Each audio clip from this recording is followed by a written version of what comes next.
शंकर भगवान की जय।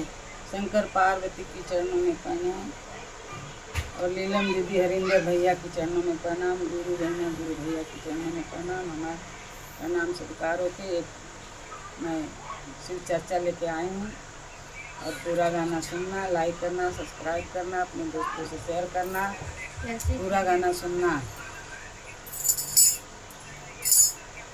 कवना डमरू बजौला रे गुरुजी, कवन कवन डमरू बजौला रे गुरुजी, कवन कवन डमरू, कवन कवन डमरू बजौला रे गुरुजी, कवन कवन डमरू,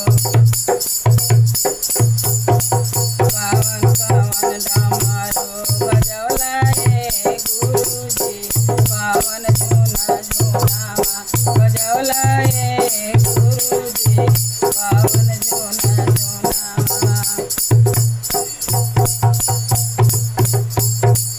बगल में बड़ी तर गौरी दुल्हनी, अरे गौरी दुल्हनी, गोदिया में गणपति लालनवाए गुरुजी, पवन झूना झूनावा बजौला रे गुरुजी, पवन झूना झूनावा बजौला रे गुरुजी, पवन झूना झूनावा। गोदिया में कार्तिक लालनवाए गुरुजी, पवन झूना झूनावा बजौला रे गुरुजी, पवन झूना झूनावा रे गुरुजी, पवन झूना झूनावा। हाथवा में सोहे करे तेरे सुलझा मारो, अरे तेरे सुलझा मारो। हाथवा में सोहे करे तेरे सुलझा मारो, अरे तेरे सुलझा मारो। जटावा से बहे गंगा धरवाए गुरुजी, पवन झूना झूनावा बजौला रे गुरुजी, पवन कवन डमरू बजौला रे गुरुजी, पवन कवन डमरू, पवन कवन डमरू बजौला रे गुरुजी, पवन झूना झूनावा बजौला रे गुरुजी, पवन झूना झूनावा।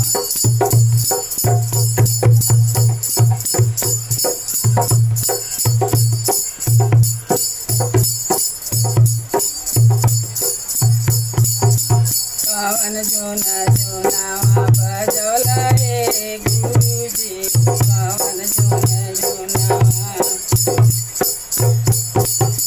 गारवा में सोहे पुर नागवा के हरवा, अरे नागवा के हरवा।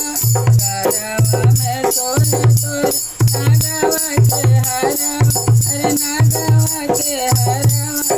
गारवा में सोहे मिर्गा छलवाए गुरुजी, पवन झूना झूनावा बजौला रे गुरुजी, पवन झूना झूनावा, पवन झूना झूनावा, पवन झूना झूनावा बजौला रे गुरुजी, पवन झूना झूनावा।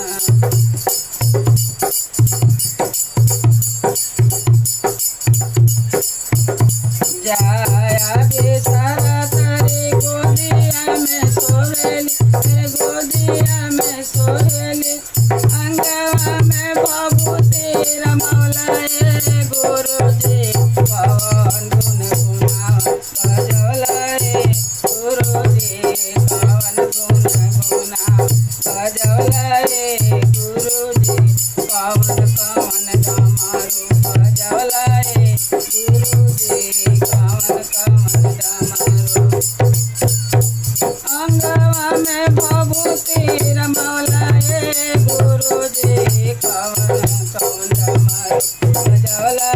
गुरुजी पावन झूना झूनावा बजवले गुरुजी पावन झूना झूनावा।